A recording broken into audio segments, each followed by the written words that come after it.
Hey everybody, welcome to today's Feathr webinar. Thank you for joining. Go ahead and drop in the chat where you're joining from today.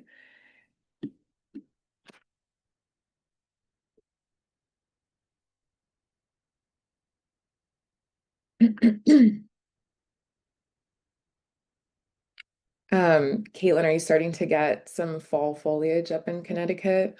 I feel like September, mid-September seems right for that. Ugh, I'm jealous.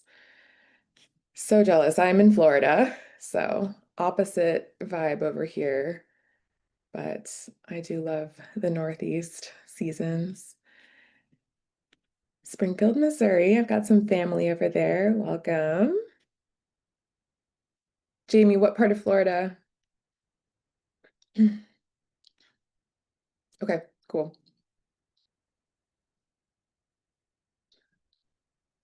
Nice. Some California people. Awesome. I'm going to give a couple more minutes for people to trickle in, but I was hoping people could also drop in something that you are looking to try out this year for end of year fundraising. So maybe like a new campaign idea that you have, something that you've tried before and worked for you, something you've never tried. Just curious what all everyone is looking to do this year end. Kind of curious to see how that might tie into what we're talking about today. Incorporate more video components. Yep.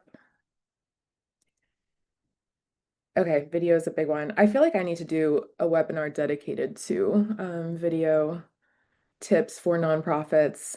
Um, it would help me, I think, just to kind of educate myself around that topic too. So, okay, awesome, Reggie. Yeah, I'll definitely consider doing something like that because I mentioned it briefly in the content today, but obviously, video content, especially short form video content, is very popular with younger generations, and that is the audience of the future for nonprofits. So, want to be getting in front of those people, um, where they'll see you. Looking at getting back what was called a letter writing campaign, ideally share a testimonial I would have gathered. Okay, cool. Yeah. Yeah, one of the things I'll mention today too is just trying to incorporate testimonials and imagery if you can, if it's not, too sensitive of a topic to incorporate imagery from the work that you're doing. But yeah, anything that you can do to actually show the impact of the work that you're doing in email headers, in ad creative, things like that is great. So um, yeah, getting testimonials from beneficiaries, from volunteers, things like that can be really great. Week of donate button on our weekday video series featuring amazing young musicians. That's awesome, Helen.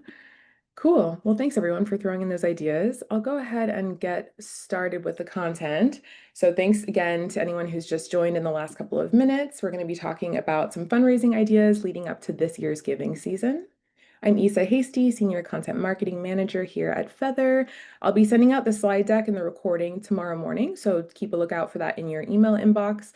Included my email here just because I love to hear from you guys if you have any questions about the content or any topics that you think would be valuable for me to cover in the future. Love to hear from you. So I will keep the video content topic top of mind for the near future, but anything else like that that you think would be helpful, please send that my way. So for anyone who's not familiar with Feathr, Feathr is the digital marketing platform for nonprofits. We serve more than 1,500 nonprofits, kind of running the gamut from human and child services orgs, homeless shelters, animal rescue orgs, health-related nonprofits, lots of arts and culture organizations, so theaters, orchestras, things like that. We also serve associations and member-based organizations. So I think today is mostly going to be 501c3s in the audience, but we also do serve member-based organizations, helping them, get in front of the right people, grow event attendance, things like that. So whatever your use case is as a 501c3, we aim to kind of help you streamline your touch points across all of the channels where you're reaching people. So getting in front of new people, younger people, staying in front of them, especially leading up to big asks like Giving Tuesday or end of year. So, not everyone on here is necessarily going to do a Giving Tuesday campaign. I'm sure a lot of you are, but most nonprofits do a big end of year campaign one way or another. And so it's important to be building that strategy now, and getting in front of the right people so that you're not just meeting them for the first time in December and making some big ask. You want to be cultivating those relationships over time so that you are familiar to them when you are actually asking them to do something. And then for anyone who's been getting our emails since before this week, you probably got some email announcement last week from us about this, but we released some new features in the Feathr platform. So this is exciting, super exciting for us. And oh, thanks for adding that, Stacey. So we added some AI features that make it really easy to create audience segments in Feathr. So you can basically type in plain terms who you're trying to reach, and then Feathr will generate a new audience segment based on that. And then you can target them with emails, ads, and it's easier than ever to set up a campaign. So we try to keep you in front of your warmest audience members. So those are people on your email lists in your CRM, people who've recently visited your website. So the goal is to be able to set up a campaign quickly in a matter of a day or two and get you serving ads to those people wherever they are online. And so we've added some tools that make it easier to do that really quickly, which I think can be really helpful, especially coming up on a really busy season where you might want to quickly launch a campaign day of, and get in front of a specific audience segment. So we've made it easier than ever to do this, and I think it'll be particularly applicable end of year, but you can start as soon as today running campaigns. So if there's any existing customer Feathr users on this call, you can get started. You've probably seen some messaging around this in your email inbox and also in the app if you've logged in since last week. But definitely check it out. Some really, really cool features that make things a lot easier and quicker. And then we're going to be doing a specific webinar around these features this Friday. With a little bit more detail, our CEO is going to be hosting it, and we're going to go into some specifics about how the new features actually work and do kind of a walkthrough of it. So I'm going to run a quick poll just to see if you'd like me to just sign you up for that webinar. Go ahead and drop a yes, and we'll just put you in the registrant list, and you'll receive a confirmation email. So that is this Friday at 2 p.m. Cool. So yeah, keep dropping those in, but I think it'll be a really good session and you'll learn a lot about the things that you can do with the right marketing platform in your corner. And then one more quick poll. So every Wednesday in the morning, we send out our weekly newsletter called the Good Marketing Brief, and it's full of templates, tactics. We promote webinars like this one. We promote things from other organizations too. So it's just a very nonprofit focused newsletter that kind of helps you keep up with what's going on in the space. I'm going to leave this poll just for like 10, 15 more seconds, the webinar one, just to pull in some last yeses, and then I'll launch this other poll because I'll just go ahead if you would like and get you signed up for the newsletter, and you'll start receiving that in your inbox next Wednesday. Okay, there's still some trickling in, so I'm gonna keep it for 10 more seconds. If you haven't answered the poll yet, do it now. Okay, 3, 2, 1. Cool. Gonna end that one. And then let me launch this one real quick. So like I said, this is the newsletter every Wednesday morning. You'll get this in your email inbox. Lots of people already subscribed to it. Love when I see that. So yeah, just go ahead and drop a yes if you'd like us to get you signed up for this. But yeah, it's really helpful. We've gotten a lot of great feedback from nonprofits that it's a really nice sort of midweek source of inspiration and news and just kind of yeah, staying up to speed on things in this chaotic industry. So okay, cool. I'll leave that one up just for a little bit so that people can keep dropping answers. All right, thank you everyone for all of that.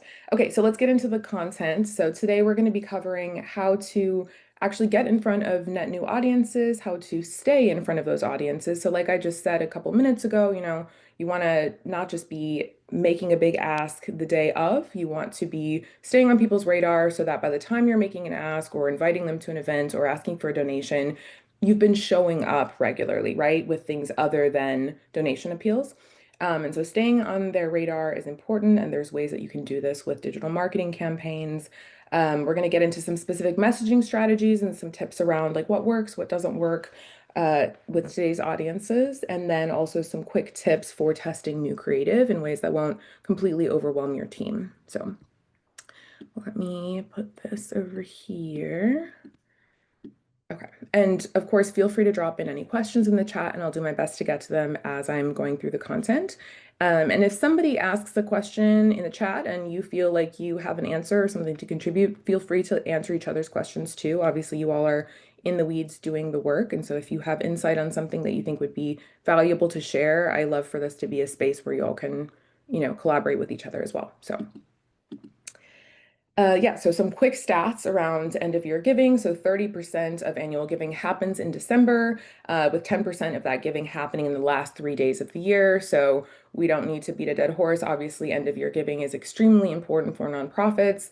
It's a huge driver of, annual revenue, and you want to make sure that you're putting in a lot of strategic planning and thought into creating a strategy that's going to work for your organization. GivingTuesday also raised $3.6 billion last year. So really impactful day of the year. And then, of course, the last few days of the year as well. So yeah. And then if you haven't started planning already, we have a Giving Tuesday and end of year giving planning calendar on our website. So feel free to scan the QR code. It'll take you to a blog article. And if you just scroll like one paragraph down, there's a little form and you can put your email in and it'll get sent to your email inbox. So it's a really great interactive calendar for September, October, November, and December. It has key dates lined out. And yeah, so it's just a free tool for you to use, super helpful.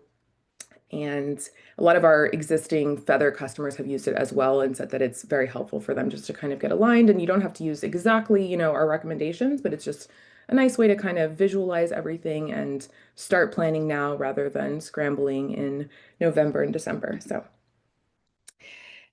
yeah, so let's talk a little bit about getting in front of new audiences and some of the challenges around that. So obviously, end of year in particular leads to a lot of donor fatigue, right? It's the end of the year, everyone's tired, everyone's ready to like settle in for the holidays, and inbox overload is crazier than ever.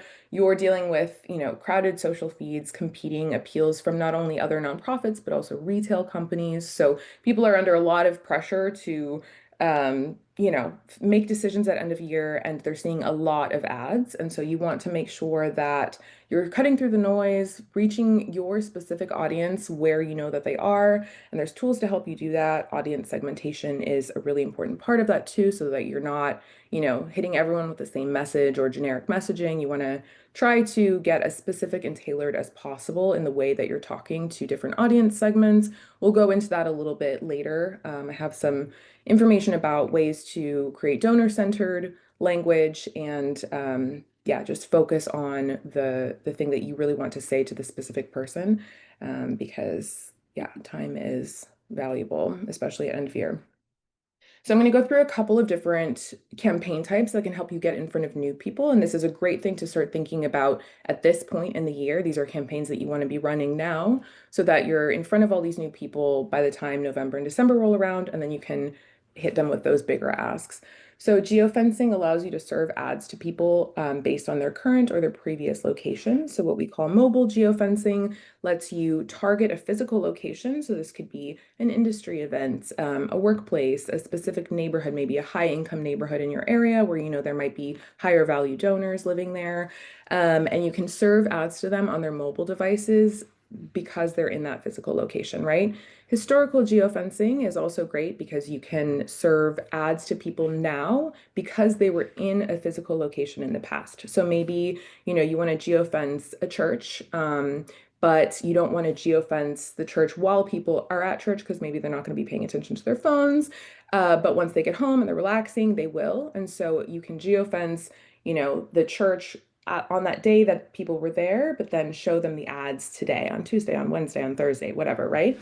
And so that's a really good way, it's helpful to just think about like what are people doing when they're in that physical location? And then based on what they're doing, are they on their phones or are they not? Are they on their devices or not? That'll help you determine whether you want to do mobile geofencing or historical. But either way, it's a really cool way to get in front of new people. You might be hitting some of the people who already know about your cause, but it's a really great way to get in front of people, who are relevant based on the places that they are. So, and like I said, there's lots of different ways you can get creative with this, but golfing events, high income areas in your town. You want to be thinking about who is in those spaces. So what are they doing when they're in those spaces, and also who are they? How much money do they have to give?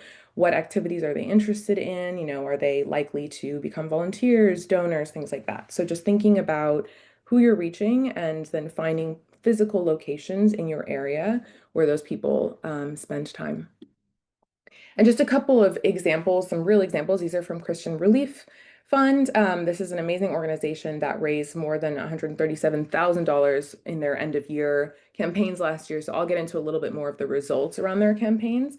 But this was one of the geofencing campaigns that they ran to a church. So they ran a few, and they did a historical geofencing on Orphan Sunday to one of the churches, Redeemer Church in Amarillo, Texas. So you can see here some of the ads that they were showing. And again, these were shown to people on their devices, not while they were there at the church, but because they were at the church, they saw them throughout the week and throughout the next couple of weeks. And then I'll get into this in a minute, but if someone clicks through one of these ads and gets to the organization's website and clicks around and leaves, at that point, you can start to serve retargeting ads. And those can be a little bit more specific about, okay, come back, learn more.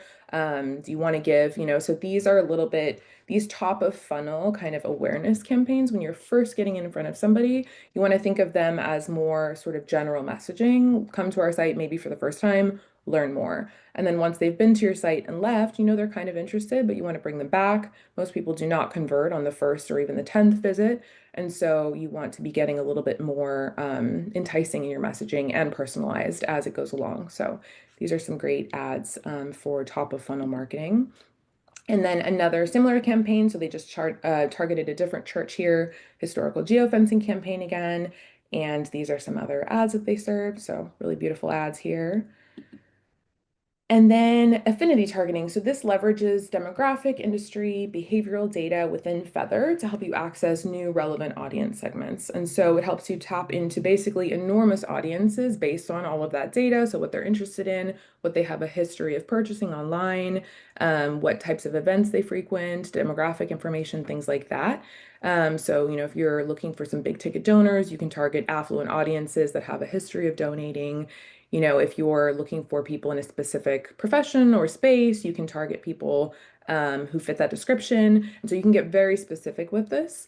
And then, yeah, one of the greatest aspects of this type of campaign is that you're getting this access to people without having to build up a huge database of first party data. So, like web visits, for example. So with retargeting, you need people visiting your site in order to serve them the ads. But with campaigns like this, you basically are accessing this data and it's anonymized. You're not getting anyone's personal information, but you are able to serve ads to relevant people that you've never met before and get them to come to your site. So a quick example of that. So this isn't end of year, but this is a big fundraiser for this organization, Arkansas Hospice Foundation. So you can see here that they targeted these affinity groups, so people who have an interest in going to concerts and music festivals. And you can see kind of the numbers of people that they were able to target here. And obviously not all of these people are going to, be relevant for you, but it really does put you in front of a lot of new people. You can also layer affinity groups on top of each other. So this is a huge number. You do not want to serve ads to 293 million people. This is just all, an umbrella catch-all for this category. So you can layer on other specific attributes, things you're looking for, as well as geo filters. So you want to make sure that you're not targeting everyone worldwide. You're targeting people in specific areas. So, if it's for a food drive or a local event, you would actually want to keep things very close to home in terms of geo filters. If it's donation appeals and you're looking to, target people across the country or even across the world, you can decide what you want to do with that. But geo filters are a really important part of, specifying where you're spending your ad budget. And Virginia, no. So this is not an additional cost in Feathr. I get that question a lot, especially when I talk about affinity targeting. So this data is all available within Feathr. So once you are using the platform, this is all available to you. So you can basically type in what you're looking for and it'll pull these audiences and you can serve ads to them. So this is not an additional cost. And then there is a media spend associated with serving ads in general, but that is a surprisingly low cost. So I'll get into a few examples at the end or throughout the presentation of like ad spend and then return on ad spend. But you can spend as little as $150, $200 on some ad campaigns and see some great results. So yeah. Let me quickly look at the chat real quick. Okay, Bad Bunny, love it. Um, yes, so yeah, absolutely, Virginia. Yeah. I think that depending on I'm not sure what your mission is, but if you're talking about a donation appeal and just looking to target people who are interested in your mission and you think that people who attended that concert would be a relevant audience and would care about what it is that you're doing, then absolutely doing a historical geofencing campaign to target people who attended the Bad Bunny concert would be the way to go. So yeah, great example. Um, okay, cool. Amanda, thanks for that feedback. That's great. Okay, cool. Okay, so quickly talking about keyword search campaigns. Um, Yes, for sure. Thanks, Virginia. Also, I just realized there's two Virginias, but I think, okay, yep. Um, yeah, there's three Virginias. Okay. Cool. So for keyword search campaigns, um, so this allows you to serve ads to people based on their search history. So this is different than Google Ads, which I'll talk about in just a minute. Both of them are awareness campaigns, ways to get in front of new people based on what they're searching for, right? But keyword search campaign lets you show up for people after they've searched. So while Google Ads shows up, it's like the sponsored ads at the top of the Google search engine. When you search for something, that's you're vying for that top spot with Google Ads. This is allowing you to show ads in the way that display ads show up with retargeting, geofencing, all of these ads that I've shown you that show up on the sides of websites and on mobile devices. This type of campaign allows you to do that because somebody searched for relevant terms. So they're good campaigns to run in tandem with each other. These are a couple of examples of ads that the Food Bank of Northern Nevada ran. And so this was based on relevant search terms, and then they showed these ads to people after that. And then just to kind of hopefully tie it together, make it make more sense. So Google Ads, like I just said, that's these sponsored ads, right, that you're showing up for. And you won't always get this top spot. It's highly competitive. And so, ideally you're working on your organic content as well and helping, build up your organic SEO. But sponsored ads and, paid search results are a way to try to get in front of new people who are searching for super specific things that are relevant to your cause. And so this is Google Ads, and then this is keyword search. So if they, type in something relevant and then, maybe you show up here, maybe you don't, but then because they typed in that thing, they will then continue to see ads as they browse the web. So kind of a catch-all, like really kind of showing up everywhere and trying to hit them from all angles and stay on their radar. And if you have not applied for the Google Ad Grant, drop a yes in the chat if you have the Google Ad Grant. I'm just curious how many are taking advantage of that opportunity. Also, yes, Michaela, I'll be sending out the recording and the slide deck after the webinar. You'll get that tomorrow. Let's see. Okay. Applied but not using it. Okay, on the to-do list. Yeah, it's great. It's $10,000 in ad credits each month for free. They're just available to you. And so it's a great opportunity for nonprofits. If you don't have capacity, it can feel like a lot to manage this and make sure you're achieving that spend each month to maintain the grant. So if you are interested, we actually have services available to help you manage this. So if you feel like you can't do it in-house, Feathr's team can help you with that. So we can help you with optimizing the actual use of the grant, making sure you're running ads, maximizing the budget that's available to you, providing you with reporting the whole time so that you're in the loop on what's happening, communicating everything that's going on so you can kind of tweak campaigns if you want. You can be as involved as you want or not. And yeah, just kind of giving you some overall strategic guidance on this. So that is available. We'll be coming out with some more information around those services soon. But yeah, be on the lookout for that. And I think that'll be really helpful for some organizations. I actually hear pretty often that Google Ad grants and Google Ads in general feels like a lot to maintain. And so while it's an amazing opportunity and it's free money for your organization, it can feel daunting when you're already doing a lot of things. And so it can help to have a little bit of extra bandwidth for something like that. And then real quick, just thinking about the metrics that you want to be looking at when you're running these types of campaigns. So we're going to talk in a minute about CRM retargeting, site retargeting, those campaigns that really put you in front of your warmer audiences who've engaged with you in some way and shown interest. But these campaigns that I just talked about are mostly getting in front of people who've never heard about you, who maybe are just visiting your site once, but you don't expect them to convert on that visit. And so you want to make sure that you're thinking about metrics accordingly. So this is all top of funnel stuff that we just talked about. These expansion campaigns are about reaching new people, not immediate conversions or revenue. And so you don't want to focus on ROI, you want to focus on other metrics. So thinking about impressions, click-through rate, website visits, new audience growth here, and then spend performance. So are you getting the reach that you want while staying within your budget? Is your CPM staying low? Generally, we recommend between $3 and $10 is a good CPM. So this is a little higher than that, but their spend was only 500 and they stayed in budget. And then, yeah, and then this is an ad that Hope in a Future ran for an awareness campaign.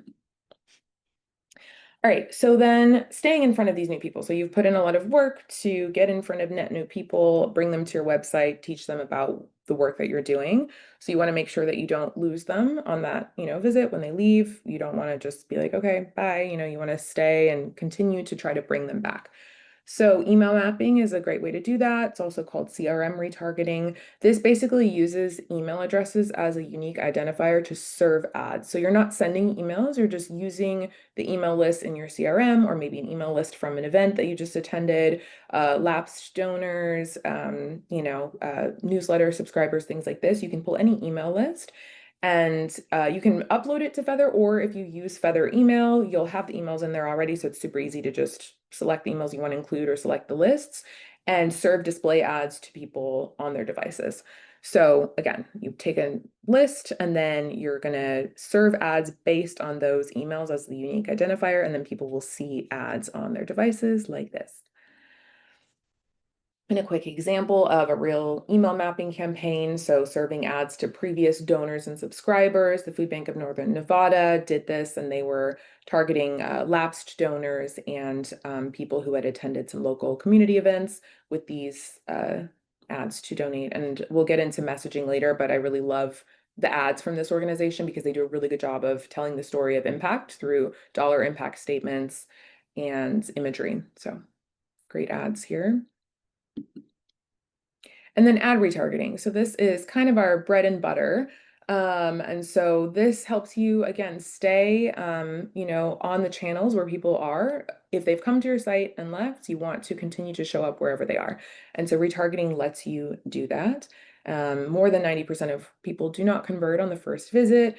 I'm sure that number is even higher. The stats are always changing, they're different everywhere, but most people do not convert. And so you want to make sure that you're building that brand familiarity and really cultivating relationships with donors and potential donors. And that goes for existing donors too, past donors. You don't want to just say, okay, they donated, that's it. You want to make sure that you're continuing to cultivate relationships, because over time, recurring donors give more than one-time donors. And so making sure that you're continuing to use retargeting to capture and to stay in front of people, even if they have given already. And if they've given, you have their email, and obviously email marketing is a great way to stay on their radar, stay in their inbox, but ads just kind of provide another avenue for you to keep on their, stay in their visibility. And with inbox fatigue, it's a very real chance that people aren't opening up all of your emails, even if they are invested in your cause. So ads are a great way to kind of supplement that effort. And then some examples of site retargeting campaigns. So this is again from CRF, and this was their end of year campaign last year that was so successful. So they did a site retargeting campaign for high sponsor intent. So they do child sponsorships and they take donations. So both of those things are a huge part of their end of year push. and they ran these ads to people who had visited the child sponsorship page, navigated around that page and not made a, decision, kind of abandoned that page. So you want to show up and remind them of why they visited the page in the first place and encourage them to sponsor a child. It's not too late, so messaging like that, kind of driving some urgency, some FOMO is always helpful. And then site retargeting, so for high donor intent. So again, they just did the sponsor retargeting and then kind of segmented it. So you don't want to be serving sponsorship ads to people who visited your donate page, right? You want to make sure that you're targeting people based on what they're interested in and what they've indicated they want to do with your organization. And so people who visited the donate page and abandoned that page, they would then see ads like this. Again, great impact statements, dollar impact statements here, great imagery, just really, really compelling, visually compelling ads. So, and then $35 a month can make a huge difference, just giving people an amount, suggesting an amount that's reasonable, and just showing the impact of what that $35 could do.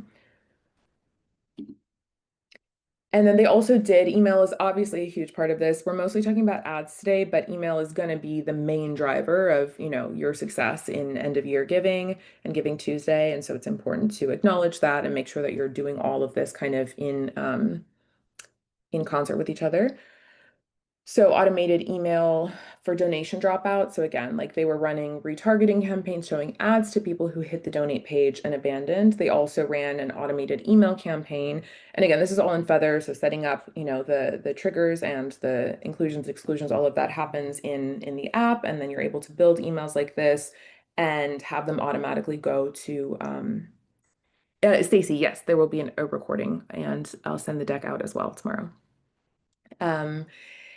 And sorry, I keep clicking ahead. So yeah, basically this email hits the inbox after somebody has hit the donate page and left. And so this can be, 15 minutes later, 24 hours later, you decide what that time window looks like. They decided to do, 24 hours later, as you can see here.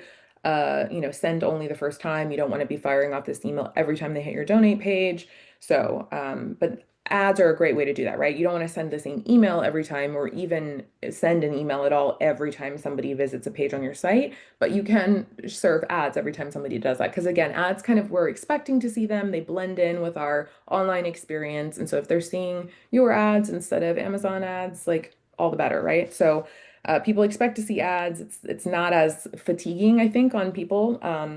And so you can definitely have ads set to show up for people every time they abandon the donate page. But then an email here and there can also be helpful, especially if it's really timely, like automated triggered emails are. Um, And then these are some of the results from that end of year giving campaign from CRF. So like I said, they raised almost $140,000, which was incredible. And they've been using Feathr and running these types of campaigns for about 3 years. And each year they've seen a huge increase. And so I think they're a great example of trusting the process, understanding that you're going to see some returns, in year one, but the idea is to really build up your audience and your database in whatever marketing platform you're using and continue to get more personalized, more tailored, understand who is in your audience and be able to speak to them in a more compelling way because you understand what their intentions are and what their interests are. And so I think CRF does a really good job of understanding their audience, targeting the right people, and obviously their ads and their messaging and their mission are just all very compelling. And so that makes it easier, but it's not easy, but that makes it a pleasant experience. I love looking at their ads and chatting with them. So, and you can see, yeah, 327 conversions here. So yeah, great, super successful campaign. And then again, the Food Bank of Northern Nevada. So this is another really great organization. They had a lot of success with their end of year campaign a couple years ago as well. And so just showing a few of the impact statement ads here. And then this was a retargeting campaign that they ran. And so as you can see here, I think it's important to point out you can easily include and exclude segments depending on who you're trying to actually get in front of. So you can include all website visitors, but then so if you're trying to put these ads to donate or to get involved in front of potential donors, you can target all website visitors, but then actually exclude the segment of people who are coming to your website to get your services, right? So you don't want to be serving ads asking for donations to beneficiaries or people who take your, use your services. And so help, segmenting this and making sure that you're only targeting the people who it makes sense to target with a given campaign is important. And so that's obviously just super easy to do, but you want to be cognizant of that. And yeah, $800 budget for this. And again, that's pretty low. Retargeting campaigns are high performant campaigns in terms of ROI. So $800 is a drop in the bucket. We'll see some dollar figures in a sec, but this was another retargeting campaign that they ran for donation dropout. So the one we just saw was like a little bit more general. People who visited the site, they would then see ads to kind of come back. And then this one, so if people hit this donate page here and then left, they would then see ads that look like this one. So just more prominent donate button.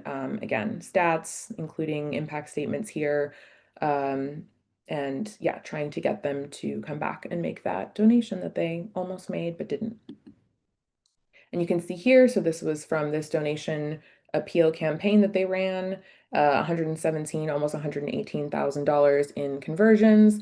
So this is return on ad spend. And yeah, they got 467 donations from this combination of campaigns.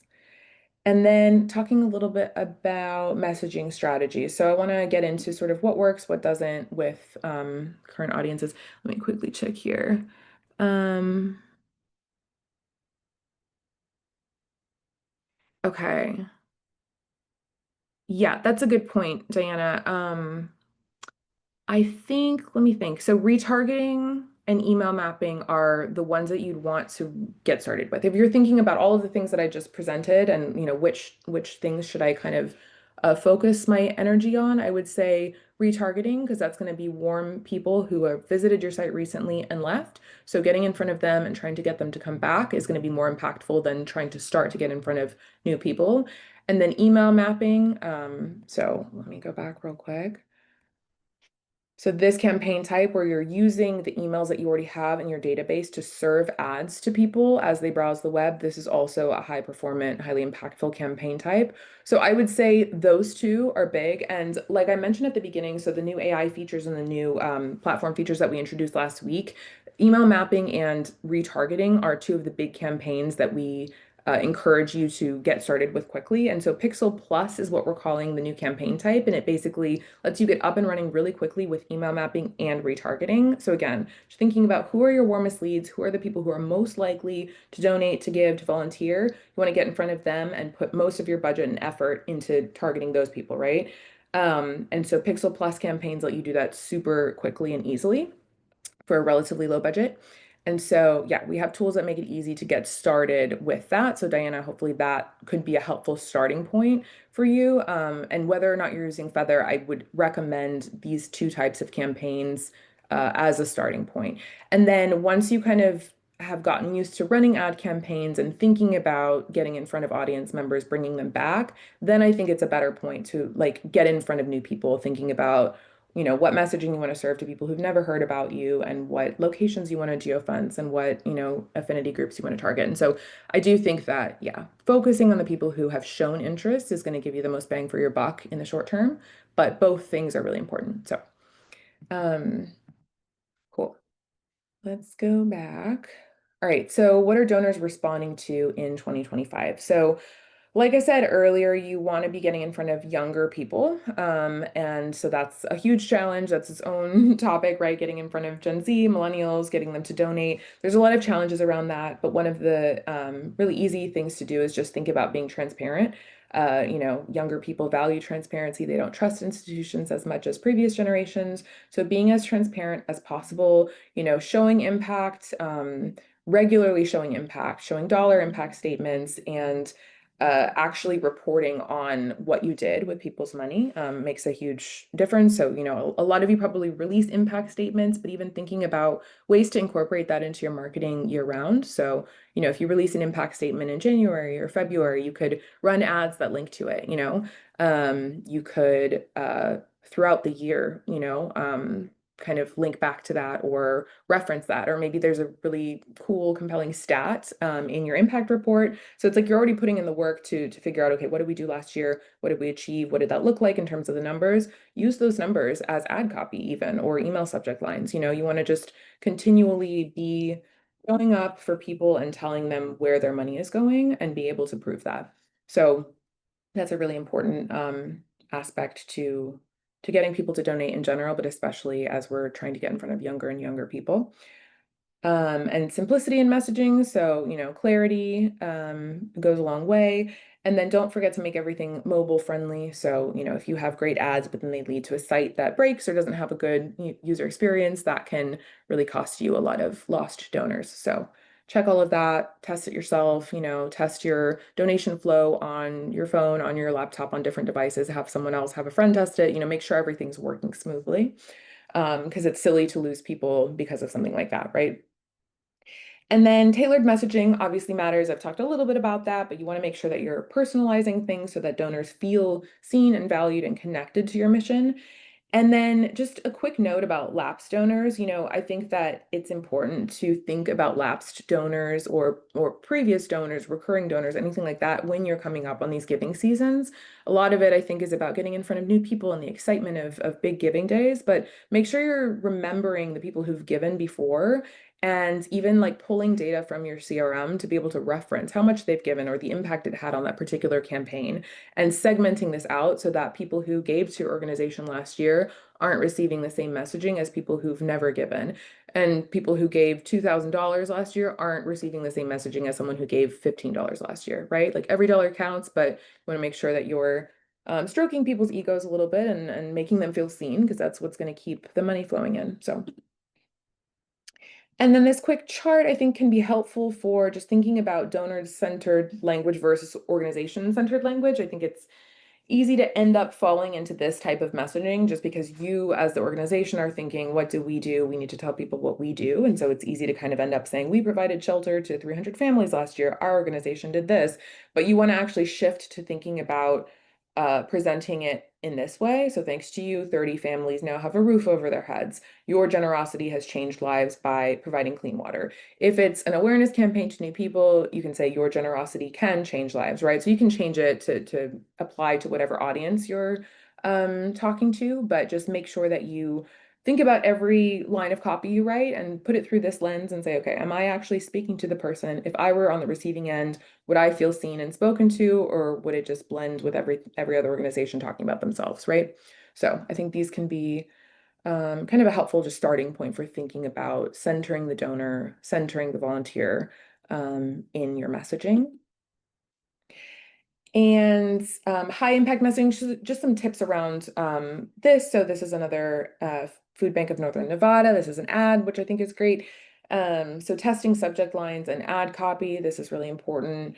Deciding between, focusing on urgency versus focusing on your story. And each one can make sense for different use cases. And so you want to just kind of lean into whatever makes more sense for you, test out different things. You can A/B test subject lines. You can run different ads and see which ones resonate more and then kind of switch over to that messaging and then apply that across channels as well. So any insight that you find about something that works, go ahead and apply that to your email marketing as well, social media, whatever you're doing. You want to make sure that you're finding what works and then doing more of that everywhere. Using social proof, so 100 neighbors already gave. This can be really impactful just to kind of make people feel like a sense of community and a sense of urgency to be, one of the good guys and to give to your cause. Highlight specific impact amounts. So I've said this a million times, but showing dollar amounts, $25 equals 50 meals, just really helps people with that transparency component. And I think makes it feel more impactful to give. Each dollar that they give means more when they know what it's going towards. So whenever you can do something like this, find a way to do that. And obviously the examples I'm giving are specific to these types of organizations, but I think most organizations would be able to, if you're doing a donation appeal, you should be able to equate dollar amounts to some kind of impact, even if it's not as, apples to apples as a dollar in a meal, but just think of ways to get creative with that messaging. And then, like I said before, make sure that you're framing things in a donor-centric way, and then keep Giving Tuesday appeals focused. And so, in general, with year-round campaigns, and when you're building up to end of year, you can kind of run different messaging and test things out. But with Giving Tuesday, I think people just recognize this logo. They respond really well to something that feels familiar, and they know Giving Tuesday is high impact. So keeping them focused on the thing that you want them to do on that day is really important. So this ad actually does a really good job of, I think, incorporating a lot of information without it feeling too dense, and the eye is drawn to a clear spot. So and then some quick wins using short form video for younger audiences. So we talked about this at the very beginning, but I will try to do a video before end of year, or sorry, a webinar about video content this year to help out with that topic, because I know there's a lot of questions around that, and I know that's a popular kind of topic, and it's kind of elusive how to approach video content. So we'll get into that more another time, but that obviously goes a long way for younger audiences. Social media, you can really repurpose short form video content in a lot of ways. Repurposing supporter stories in multiple formats. So if you are able to get some stories or photos from volunteers at an event, or if you're able to get testimonials from people who've benefited from the services and the donations, that's a great thing to also be able to include in email headers, ad copy. So again, a lot of organizations are dealing with sensitive topics, and so you might not be able to feature, somebody who received your services. You might not be able to show a photo or even share a testimonial, but if you are able to, share impact in some way, that can be really great for just showing people the real world effects of the work that you're doing. And seasonal overlays, heading into November, December, people are in the holiday spirit, so using holiday imagery, finish the year strong, things like that. You can help fill plates and hearts. That's cozy holiday food language, so that works. And then some more quick wins. So adding countdowns to emails to add urgency. So this is an example of an email from the Japan America Society. They run an annual event called Sakura Matsuri. It's a really beautiful event, and they have really, really beautiful creatives. But they built this email in Feathr, and obviously the event is past, so this timer is set to 0, but leading up to the event, there was this countdown that was dynamic and just showing up in the email. So when you received it, it was the countdown was actually counting down as you scroll in the email. So it's just a really engaging way to add urgency, and a visually appealing way to add that. So again, this is a truly beautiful email. I'm obsessed with it. I use it every time I can. And then repeating your strongest message across channels. So I said this before, but if you find something that works, keep doing it everywhere you possibly can. And then testing new creative without overwhelming your team. So just a couple of tips around this. Why should you test? It's important to just put a little bit of effort into the small optimizations that can make a huge difference. So if you A/B test 2 subject lines and one performs, 12% better in terms of open rates than the other, you want to make sure that you're leaning into that one that performs better, because that can make a huge difference in how many people are opening your emails, how many people are clicking through, and ultimately giving.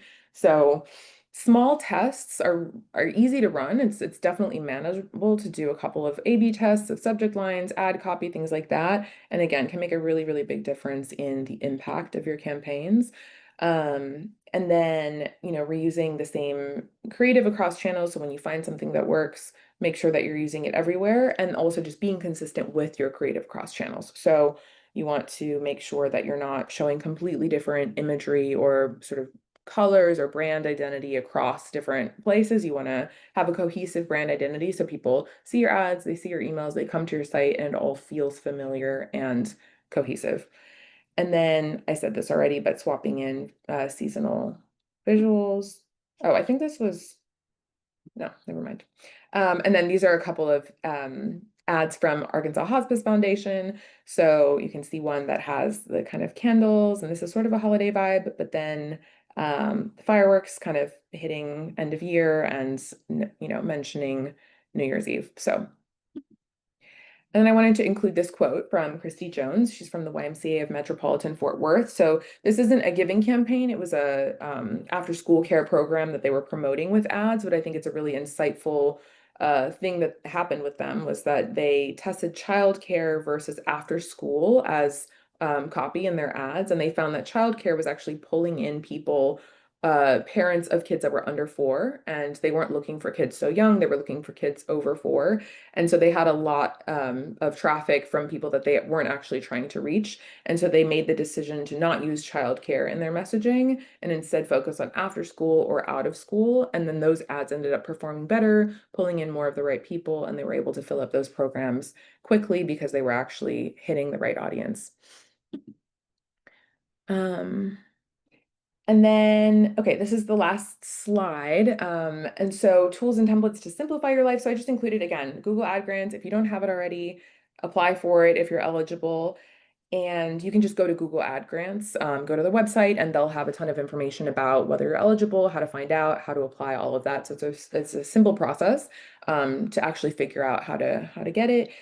And then ChatGPT, Jasper, Copy AI. So AI can be really helpful for nonprofits. It kind of adds a little bit of bandwidth to your team. I use it sometimes for ad copy, subject lines, things like that. So it can be a really helpful sort of starting point. If you have an idea for something, you toss it in there and it'll give you like 10 similar things. And so sometimes it can just kind of get the wheels spinning and help you do things faster. So just throwing that out there as an idea to kind of help simplify your life.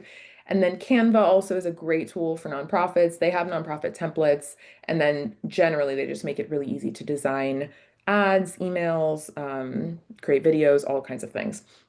And then we are soon going to be releasing our nonprofit ad templates library. So that will be coming soon. Drop a 1 in the chat if you would like me to put you on the email list to receive that when it's ready. So that'll be ready in the next couple of weeks, and can't wait to share this. It's Canva templates that we've created for different nonprofit use cases. So I think it's going to be really helpful. You can basically take all of these ads that you're seeing here. There's dozens more, and you can take these, switch out your logo, change up the text or the color if you want, and run with them. So really, really beautiful custom made ads for nonprofits.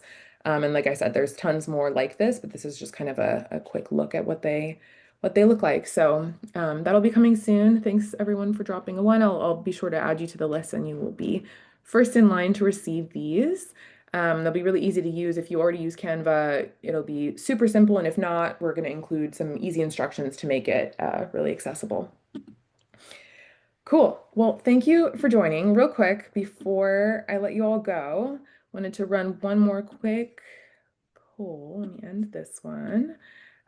So if you like what you saw today and you're interested in learning a little bit more about how Feathr can help you run some of these campaigns, go ahead and drop a yes in the chat, and we can get you in touch with someone who can just give you a more personalized walkthrough of your organization's goals and how you can hit those goals coming up on end of year using the strategies we talked about today and much more. So cool. Lots of existing Feathr users in here. Good to see you guys. Got some yeses coming in, so I'll leave this up for just a couple of minutes. Let me just double check and make sure I didn't miss any questions. Thanks everyone for joining. I'm sure people are going to start hopping off now. So thanks everyone so much for joining today. I hope it was helpful content. Let's see. Okay, yeah, Taylor, thanks for answering that question from Jacqueline. Yeah, A/B testing is it should be included in email platforms and ad platforms. They should make it pretty easy to do that. So, cool. Yes, Taylor, the full recording will be sent out as well as the slide deck. So you'll get that tomorrow in your inbox.